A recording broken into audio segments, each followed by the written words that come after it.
Kini ang balita sa imong inahan sa para sa November 7, 2025. Isang bagong banta ng panahon, ang severe tropical storm Fungwong, Uwan, ay lumalakas sa labas ng PAR at inaasahang papasok sa Pilipinas bilang isang posibleng super typhoon. Nakaalerto ang mga autoridad at may mga hakbang sa paghahanda dahil sa pinsalang iniwan na ng Bagyong Tino. Ang Independente Komisyon para Infrastruktur, ICI, nagrekomendar og mga kaso batok sa pipila ka kanhing opisyal sa gobyerno ug mga inhenyero tungod sa giingong mga anomalya sa usa ka 95 milyon nga proyekto sa pagkontrol sa baha sa Bocaue, Bulacan. Apil sa mga opisyal ang kanhing kalihim sa Public Works na si Manuel Bonoan ug uban pa.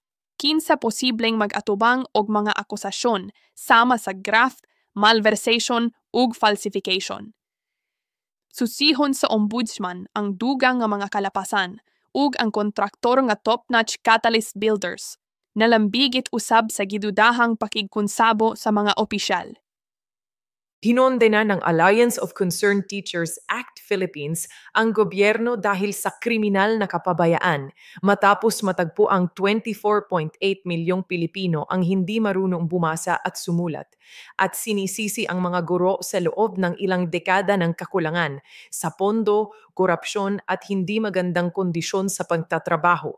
Nanawagan ang act para sa mas mataas na budget sa edukasyon, mas mahusay na mga mapagkukunan at mga agarang hakbang upang matugunan ang kahirapan at hindi pagkakapantay-pantay na pumipigil sa mga bata na makapag-aral.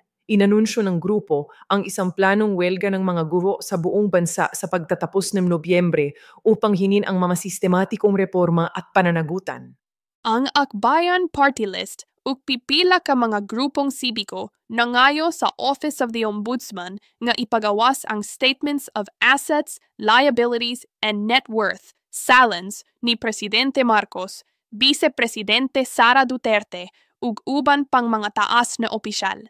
Ang ilang hangyo nagsunod sa usa ka bagong mando na naghimo ni ining mga SALAN nga ma-access sa publiko nga walay pagtugot sa opisyal, subay sa pagduso alang sa dugang nga transparency sa gobyerno. Ang mga opisyal nga ginganlan naglakip sa mga gikan sa Commission on Elections, Commission on Audit, Civil Service Commission ug kanhi Ombudsman Samuel Martirez.